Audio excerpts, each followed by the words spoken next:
भाइयों को सल्यूट करती हूँ और अपनी बात शुरू करती हूँ। जैसा कि हमारी ये छोटी बहनें तख्तियां लेकर बैठी हैं, दलितों पर अत्याचार बंद करो। तो हम ये जानना चाहते हैं कि हम आजादी के इतने साल बाद भी हम दलित क्यों हैं? हम अपने आप को दलित क्यों कहते हैं? हम दलित नहीं हैं कि बाबा साहब डॉक्टर अम्बेडकर ने संविधान में हमें सारे अधिकार दे दिए और हम आज 4th क्लास से लेकर के 1 क्लास अधिकारी तक हमारे भाई हमारी बहनें सभी जगह पर कार्यरत हैं। दूसरा, जातिवाद बंद करो।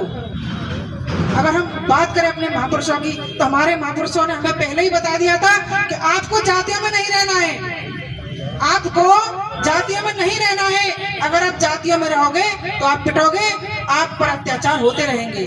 बाबा साहब डॉक्टर अम्बेडकर ने आपको एक मूल मंत्र दिया। जब बाबा साहब डॉक्टर अम्बेडकर अपनी आखिरी अवस्था में थे तो उन्होंने बौद्ध धर्म को अपनाकर आपको मान सम्मान का घर दे दिया।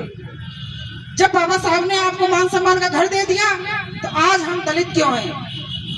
आज हम जातियों में क्यों बटे हुए हैं? बाबा साहब ने एक पुस्तक भी लिखी है, बुद्धा एंड धम्मा।